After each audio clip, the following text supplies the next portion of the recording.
So for tonight's video mga beshi ay billiard naman ang trip namin ni Bangladesh pero may food pa rin. So itatry natin mga beshi kung makakapag-shoot ba ako o hindi.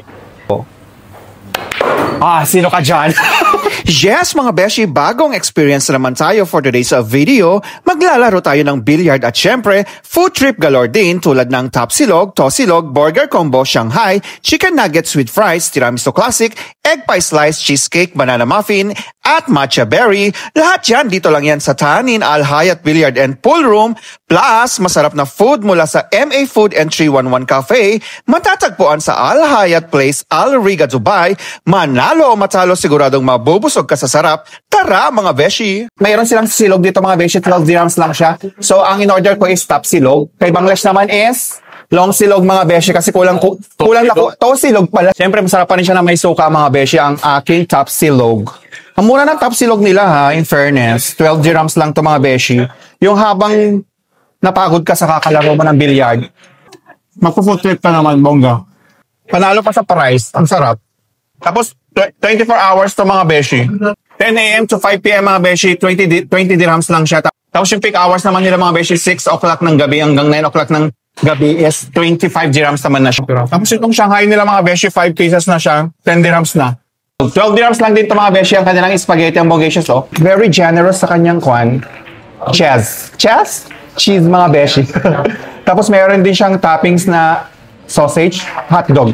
Minced chicken. Giniling na nga lang na chicken. Panalo din ang kanilang spaghetti mga beshi siya. Ganito na kalaki yung kanilang chicken nuggets. 10 dirhams na ito mga beshi ganitong order. Bongga, panalo. Burger combo mga beshi, 10 dirhams na itong isang ganito. Tag-isa kami ni Bangladesh. Tapos ang laman niya mga beshi is of course burger. Meron na siyang cheese sa loob. Ayan o. Meron din siyang pa-sprinkle ng mga fries. May mga fries din siya mga beshi. Mag-cheers naman tayo. Yun naman talaga ito. Lagi nauuna itong kumain. Ayaw niya talagang magpaawat mga beshi. Yung magpa-style lang na ganito ba? Pakagat na eh. Ayan. Charot. Kabayan natin yung may-ari ng cafeteria. Itong matcha berry mga beshi, ang berry niya is strawberry. Ay, ang sarap ng kanyang timpla. Pag hinalo mo dito sa baba niya. Ano kaya ito sa baba niya? Tato no, strawberry jam. Ang sarap. 15 dirhams ng cheesecake nila mga beshi. Ang ano dito? Lumboy. Lumboy ba to? Banana muffins mga beshi. Ang cute. Gusto ko itong lagayan niya. Yan siya mga beshi. Oh. Gusto ko yung decoration. Decoration, yung design niya mga beshi. Bali 5 dirhams naman yung ganito. Ito tiramisu classic mga beshi. Gusto ko din itong presentation niya mga beshi. 15 dirhams naman yung... So, ang sarap kasi ng tiramisu, totoo lang. Lalo na pag nagme-melt sa dila mo. Panalo.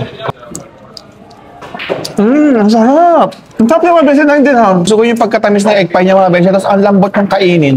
That's it for today mga beshi. Don't forget to like and follow. Gutom is life, so always stay hungry. Kita-kits sa next food trip. And as always, God bless!